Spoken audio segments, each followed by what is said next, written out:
Hey guys, my name's Matt, and I'm here to talk a little bit about SwiftUI.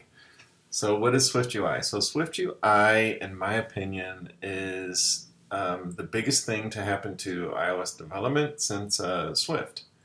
So, before Swift, it was Objective C was the language used to build iOS apps, and it was a difficult language, and it wasn't very intuitive, and it was just full of brackets and semicolons and header files. And then Swift came along and changed everything. So now we have Swift UI, which I think is going to be the next big game changer for iOS development. So why is that? Well, first of all, it can be used for any of the Apple platforms. You can use it to build user interfaces for not only iPhone but also tvOS, Apple Watch, and Mac OS. So, why else is it a game changer? Well, Swift is an imperative syntax language, but SwiftUI is declarative.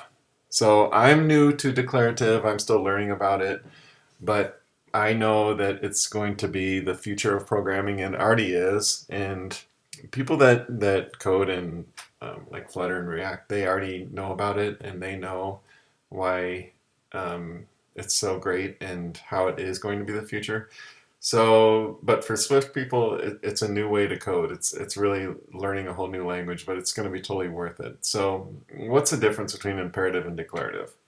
So, imperative, according to Apple, is it involves building a result by sending explicit commands. So, you basically are telling the compiler how to do every little thing. The way that Apple describes it, like if you were calling up a pizza place, like if you were calling Domino's, right? You wouldn't call Pizza Hut, right? I don't know. Pizza Hut's not bad. You definitely wouldn't call Papa John's. But I think Domino's, as far as like the cheap pizza places, they've stepped up the game. Anyway, you call Domino's and you say, hey, look, Domino's, I want a pizza. But you don't just say, I want a pizza, I want a pepperoni pizza like you do in real life. With imperative pizza, you tell the Domino's pizza, even though the Domino's pizza guy makes 1,000 pizzas a day, he knows how to make pizza. You still tell him exactly what he needs to do, what ingredients he needs, how to stir the dough, how long to let it sit, all that kind of stuff. That's the way it is now. That's the way Swift is. Swift UI changes all of that. Swift UI is declarative. So, declarative programming, what's the difference? So, again, according to Apple, the WWDC, declarative code involves building a result by describing what you want, by letting someone else figure out how to make it for you. So, the Domino's guy, he knows what to do, he knows how to make the pizza. He's the pizza expert. He's going to make it better than you could make it. So you just tell them what you want. I want a pizza. I want a medium pizza. I want tomatoes, mushrooms, basil. And you can even add special instructions like, hey, can you cut it into 8 different pieces? Please and thank you. So that's declarative. So how does that work in programming? So here's a real quick, small example. And then later I'm going to show you another example. So if I were to build an app, let's say, well, I built this app, but let's say that this is a pizza topping app. And you put this on the App Store. And what does this app do? Well, you enter your favorite pizza topping and it updates to your favorite pizza topping. So if you put in pepperoni, it'll say my favorite pizza topping is pepperoni. So, how would you build this app? So, iOS developers, there's a lot of different ways to build it. So iOS developers, they know the pain. They know what it takes to do something like this. You can use storyboards. You can do it programmatically like this. But this is it. This is what you have to do. You have to declare how to build this thing. You have to tell the compiler. Um, I don't know how it is in other languages, but I'm sure if anyone's watching this that builds in other languages, they'd be like, you got to be kidding me. This is what it takes. And yeah, this is what it takes. And this is the programmatic way to do it. You can do it through storyboards, but once you enter storyboards, it's a whole other world and it has its own problems. So the programmatic way to do it would be something like this, where you have to say, look, I want to have a view controller, and I want it to be a table view controller because you're going to have different cells. You're going to have a label that's going to show the pizza, and you have to build that label. And then you have to figure out a way to allow the user to enter the text. How are they going to enter that? Well, they need a text field to enter the text that they're going to enter, the topping. Okay, so what happens when they enter the topping? Well, you have to tell the compiler what to do. Well, you have to do this stuff. You have to uh, save that text that they're entering. So you have to build a function for that, and then once you save it, you have to update that label that you built earlier every single time. You have to call this function, um, and you have to tell the table view, look, you have to use these cells. And you have to build those cells, and you have to register those cells on the table view, and you have to tell the table view all these data source methods, these delegate methods. Um, it doesn't know how many rows to show, so you have to tell it, show 2 rows. Um, but what am I going to put in those cells? Well, at this row, you're going to put this cell. Well, how do I show that cell? Well, you have to program all this stuff. You have to say, look, I want you to put the cell in here, and I want you to give it this padding and 20 points away from its container leading and 20 points trailing. And what about the other cell? Well, you have to tell it, here, use this cell. So anyway, this is the way to build it now, or the traditional way. You can build it now with SwiftUI, and I'll show you the difference. So I'm going to pause it now, and then I'm going to show you what it looks like with the new cool SwiftUI way. Hey, okay, so this is Xcode here, and I just wanted to show you the traditional way to build that app. So let's just run it to make sure that it still works. So this is the old-fashioned way, I guess. Let's make sure it works. So, favorite topping, pepperoni. Okay, so this works. So yeah, again, you need to say, here's a label, here's the text field. Every time it gets changed, that gets updated, the label gets updated, and so on and so forth. So now let me show you the SwiftUI way to do this, which is pretty cool. So you need Xcode 13, by the way, for SwiftUI. So when you start a new project for SwiftUI, actually let me get rid of that. It gives you, this is the boilerplate code, it just gives you this hello world text. So to build our app, the first thing that we're going to need is a string for to keep the pizza topping. So we'll call it just topping, and we'll just make it an empty string. Now the cool thing about SwiftUI is it has this attribute called state, and what this tells the compiler is, hey, look, this string needs to be updated. So how are we going to update it? We'll get rid of this hello world for now. So the way that SwiftUI works is everything is in a view, and then you put the views in containers. So we're going to create this container called form. So form is a container for grouping controls used for data entry, which is exactly what we want because we're entering the pizza topping. And so it's just called, so like the label is just text. We're entering the text, like the hello world text, and we're going to put in the topping in this label. So we're going to say my favorite topping is, and then this is similar to Swift, this syntax, and you can just add this variable that we created. So the other thing is we're going to put in this container, this form container, the text field. So instead of UI, like Swift, everything's UI. With SwiftUI, everything's just like what it is. So this is text field. And you can initialize it, the same as Swift, and we're just going to use the first one here. and we're going to initialize it with the placeholder. So enter my favorite topping. And then this is the really cool part, is when they start entering this text field, we're going to add this topping string, which is going to get updated. And the $sign is what tells the compiler to update this as you're typing it. We don't put the $sign there because this is read-only. So believe it or not, that's it. So let's see if this runs.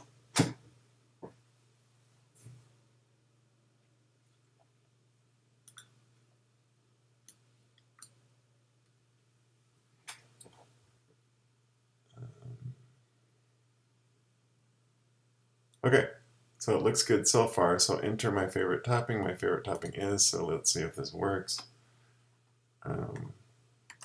Cheese, and it does. It's updating. So that's it. You can build an entire app with, what, 23 lines. So you went from this,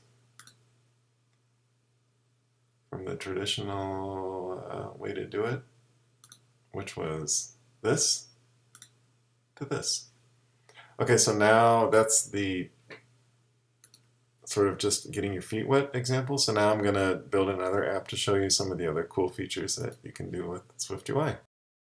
So now, okay, so this is the app that I built, and we're going to build this together. So this is called Augusta. So what this app shows is the front nine. I like golf, but this is the front nine at Augusta National Golf Club where they hold the Masters. So this is, yeah, what your typical app would look like. It's a table view with a navigation bar, and it has a detail view where you can go back.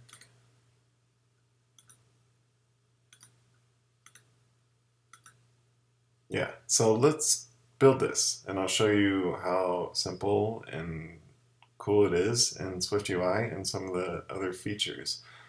So let's see. So the way that you get started is how you normally would. You open up Xcode and you start an Xcode project. So we're going to choose single app view. We're going to call it Augusta. Bluetooth on my keyboard is really acting up. So the most important thing here is to make sure your user interface is SwiftUI. You can use Storyboard and SwiftUI at the same time, but we're just going to build this entirely with SwiftUI because that's what this is about. Okay, so I'll just put it on my desktop. All right. So the first thing you'll notice is, yeah, there's no storyboard. I mean, you can add a storyboard if you want, but you really don't need to. And the other thing is, this on the right is your canvas. And you may think, well, that looks like that's storyboard, but it's not. It's so much different because this is real time. It's just so much better. See, when you update, it updates. You can see how it reacts in real time, which is amazing because of these previews and this content view, which is an instance of the content view that it gives you, your boilerplate. Okay, so let's get started. So what do we have here? We have a cell. Let's build our cell. We have a cell with a title, a detail, and an image, and a navigation bar. So first, let's go ahead and build our cell. So everything in SwiftUI is a view. So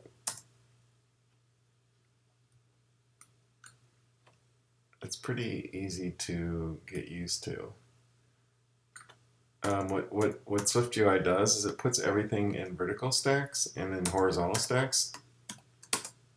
That's, I mean, it can use other things, but vertical stacks and horizontal stacks are generally what you're going to use, which you should be used to anyway when you're using storyboards, and you know all the benefits of them and how great they are. So we're gonna build our cell. We're gonna have the title and the detail in a vertical stack, and then we'll go ahead and put this whole thing in a horizontal stack with the image. So first of all, let's create our title and our detail, which is easy because those are just text, which we've used before. So let's just hard code this for now. Whole one is called T olive. T olive. See how it's updating? Pretty cool. So our detail, as a text, whole one. All right. So sometimes it gets caught up. I don't know if it's just my Xcode or what, but if you hit resume, if you do a lot of large changes, it'll pause it. But if you hit resume, you can see how it'll look. So right now, this is how it's looking. So let's go ahead and embed this whole thing into a horizontal stack so we can put our image on there. So H stack.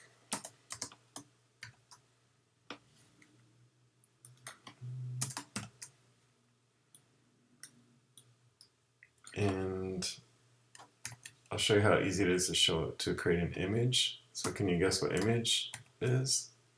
It's called image. So a cool thing with Xcode 13 is they have these system names. So if you don't have images to start out with, you can just use these system names. So we're just going to use this photo example. So there, you can see kind of how our cell is going to look. It's starting to take form. There's a couple things we need to do. We need to add some modifiers. And again, you're going to see how much simpler and intuitive it is with SwiftUI. So the first thing that I'm noticing is our alignment is off, because right now I want this to be left aligned with this hard edge of the photo. So it looks like that. So what we can do is we can instantiate the stack views with an alignment attribute and alignment. So we're going to make this leading, so it's right against the edge. And what else? Let's put alignment on. Alignment.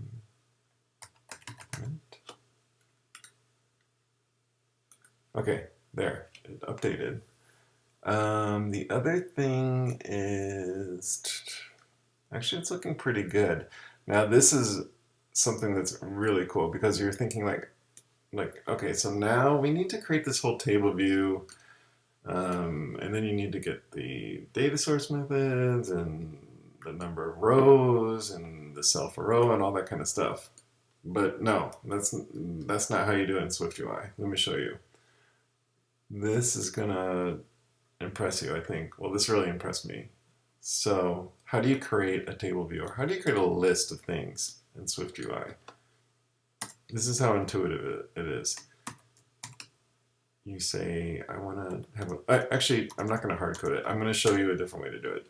What you can do, this is even easier. You don't even have to remember. You can just command click on the thing that you want to put into a list. So we want to put this whole horizontal stack, this whole thing into a list.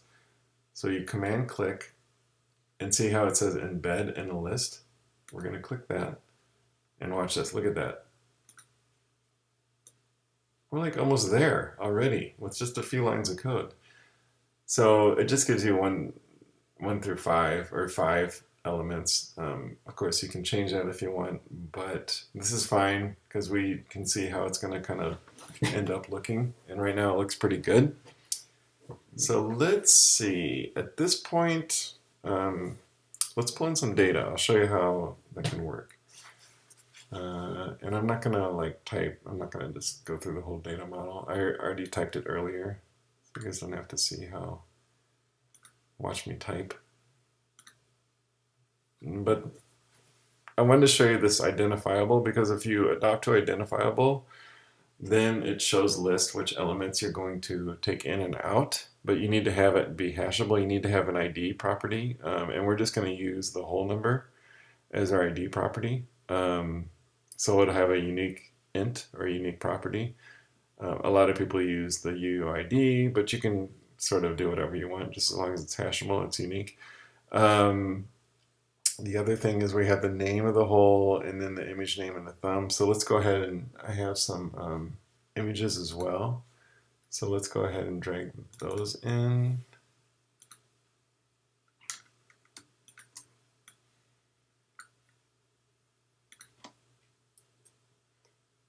Okay, so let's go back to our content view, which would be our table view and the old way of doing it. Let's resume to see how our canvas is looking. So let's go ahead and pull in that data. So let's make a property holes. This is going to look familiar too. This isn't that much different. And let's feed it into our list. So instead of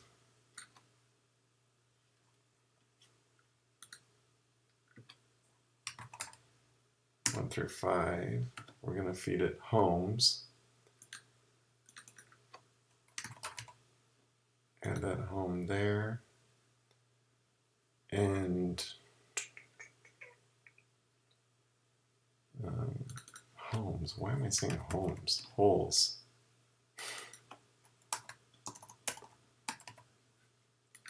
And one great thing about content view is you can use test data.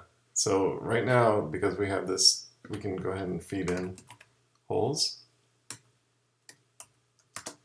And I built some test data out here. It's a lot easier with SwiftUI. You don't have to do like all these fake JSONs and things like this. And you can preview it here in these content previews. So I'm just going to go ahead and feed in my test data. So let's update this hard-coded title, and we're going to use our whole name and whole ID is going to be the whole number. So whole ID. And again, we're feeding in the holes from here, what we created. We're using our test data to preview it, and we're taking this hole from this closure, which you should be familiar with, regular Swift, and we're going to put it here and the whole. So let's see if it updates. Should work, I think. Bam! Look at that. So it's really starting to come together now. So let's go ahead and add our picture, and I'll show you how easy it is to add images. So right now we're using the system photo. Let's go ahead and use our whole thumb. I think I call it thumb. Look at that. Look at that. We're like halfway there with just a few lines of code. Now, something really cool that SwiftUI has are these things called modifiers, and it's just dot centric, and it's very intuitive. So right now, let's see, we want to change the font. So how would we do that? We want to make this a little bit bigger. So let's modify this text image right here, and it shows you. Look, when you click on it, it shows you what you're modifying. So let's go ahead and change the font. See, font, and we're just going to use system font. Let's use large type. No, just regular title. And for this one, let's go ahead and update it. Let's use subheadline. Okay, it's really coming together now. The pictures are a little hard. I don't like hard corners. So again, we can modify all these images, text views, because everything's views, and it's all dot syntax, and it's all intuitive. So how would we modify this? Well, you know, it'd be the corner radius, because that's what you've done 1,000 times with Swift. And you can see, you can just play around with it in real time and see how it's going to look. 20 is too much. We'll just use 5. I usually use 5, or even 4, like 4. So there, it's looking pretty nice now. Okay, so this is starting to get a little bit too much though. You don't want to you don't want to get this pyramid. You want to keep things encapsulated. So this is another just really cool thing you can do with SwiftUI. You can take a view that you want to encapsulate or separate, and if you command click on it, so right now we're going to take, oh, I thought I put these into a horizontal stack. I guess I didn't do that. So let's do that. Let's put these all into a horizontal stack view.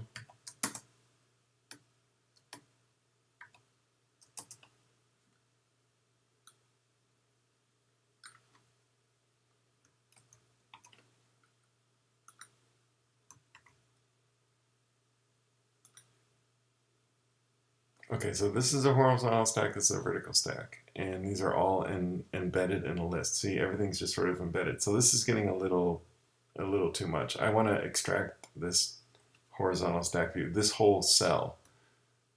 And the way you can do that is you can hit Command, click, and see this?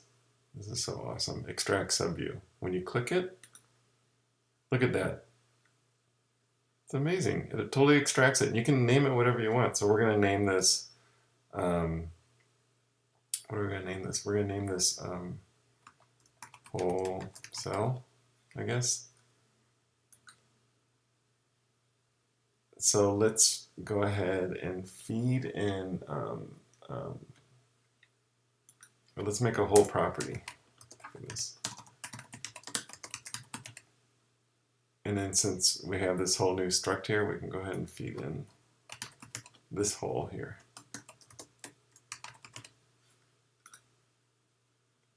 There, see how clean it is, encapsulated. You can put this into a different file, you can move it around, and now that it's its own thing, it's its own view, it can be passed around easily, which is great. So now, let's see, it's coming together here. We have our cells, the images look good, the text look good. Let's go ahead and embed the navigation bar. So you know in storyboards, remember you have to go to storyboards and embed it, and I'll show you how to do it with SwiftUI, which is so much more intuitive and so much easier.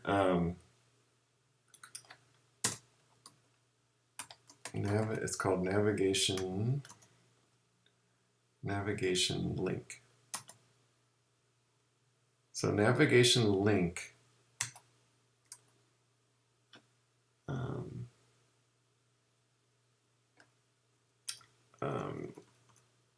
oh, I'm sorry.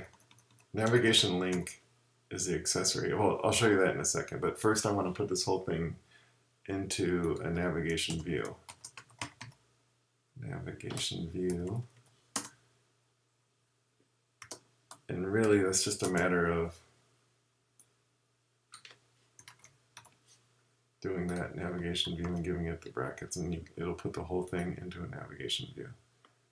It should resume. There, but it needs a title. So this is how you create a title. So how would you think you would create a title? Well, you would just put a title .syntax onto this navigation view. Where it's called navigation bar title, and we'll just go ahead and we'll call it Augusta.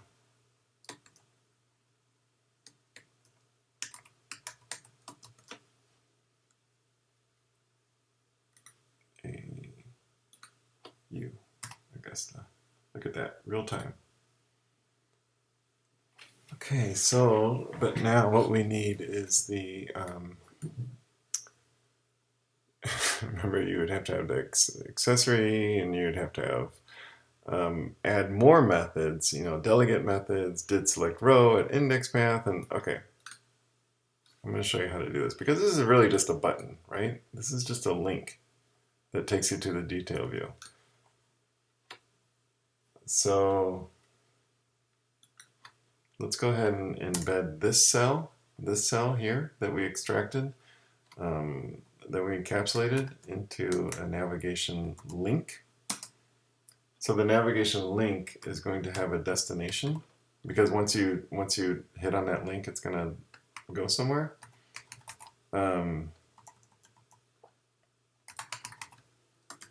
And right now we're going to change this, but right now let's just go to a different view. Let's go to the we have our room here. Remember, we have our room property or whole. I don't know why I keep saying room. Whole name. Let's just go to the whole name and put in your brackets. And let's put this whole thing. Let's embed this whole thing into this navigation link. Let's see, it should work. Now we should see our, oh, there we did. It's all updated. Look at that.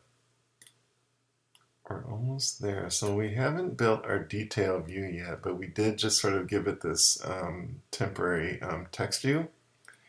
Now, one cool thing about this canvas is you can actually make it, not only can it just be a preview, but you can interact with it by pushing this little play button. So you don't even need to compile. You can interact with it. So let's see if it should show me T Olive in the next view, which it does. Perfect. Look at that. Isn't that amazing? All right. Now let's build our detail view. So how do we do that? Let's stop that. Well, how you would probably think is you want to create a new view. SwiftUI view. Make sure that's highlighted. We're going to call this detail view. We'll just call it detail because it's of type view. Everything's a view.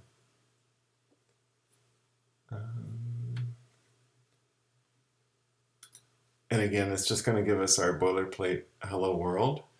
So let's, we're going to pass in our whole, right? So let's make that whole property. Whole. And what do we want to put in our detail? Let's put our, with previews, yeah, let's go ahead and pass in our test data. We gave it the whole property, so let's pass in. We have test. We're just gonna use test data. We'll just take the first one, just to kind of see how this is gonna look. Let's see. We want an image. Whole image name. Let's get rid of this. So let's see. That should be enough to at least get a preview. We should be able to see the image. Okay, good. Now you can see it just sort of fills up the entire screen, and right now it's bleeding off the edges. So we need to make some modifiers. One thing we need to do is make it resizable because we're going to change the size of it. This will fill the whole screen, but again, that doesn't look good because we don't want it to be stretched. So we can you can just add these modifiers, keep on going, and just keep them all in one line, so it's very easy to read. Let's make the aspect ratio fit, which everyone should be familiar with.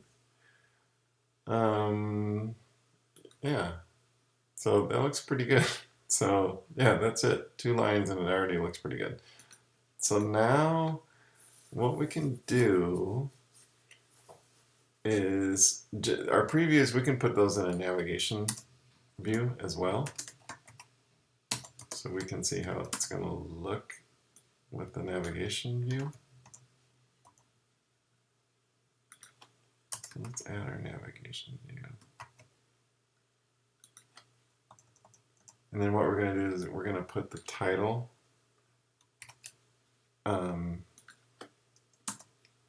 of our navigation bar title. We're going to use the whole name.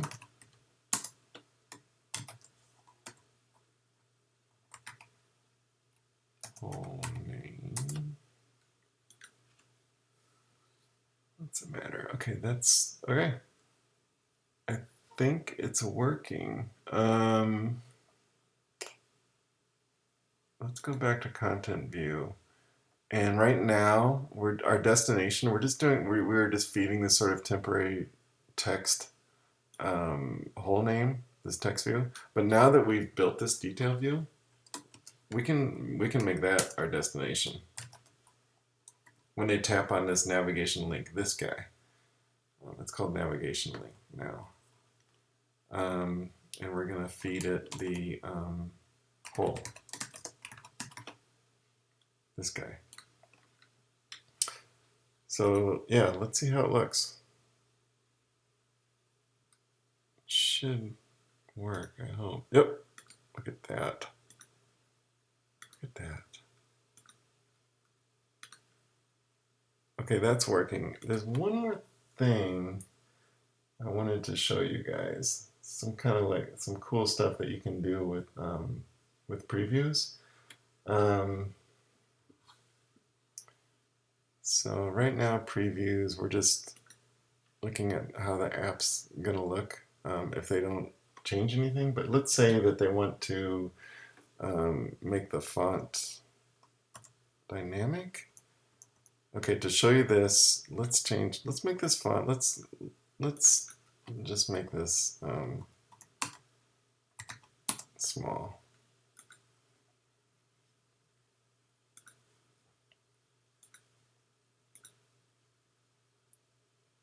And I want to show you how SwiftUI supports. Okay, so that's just the body, that's the font's body. I want to show you how SwiftUI can support some of the cool modern features like dynamic type. So what you can do is you can add another instance of content view.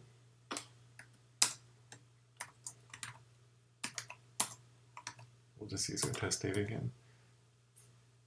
Now watch this. You can change the environment.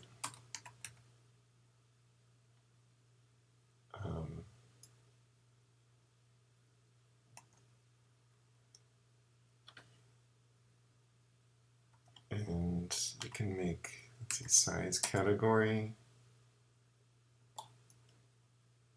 Let's just really crank it up extra large. Okay, watch this. This is really cool. So now, wait, what did I do here? Do I need to do a comma there?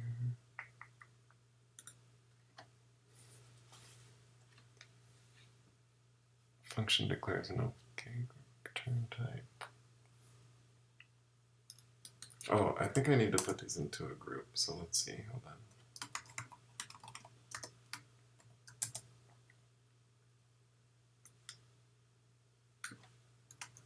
I'm going to put these into a container so we can preview different scenarios in different environments. Let's see if that works.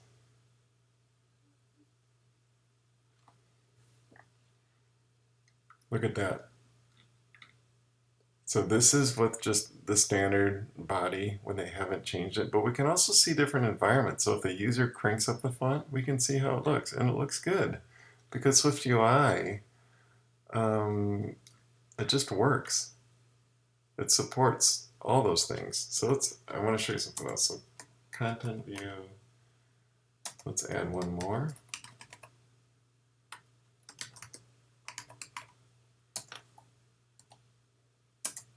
I'm going to show you how it looks in dark mode. I like dark mode. So we're going to change our environment, and we're going to change the color scheme, dark.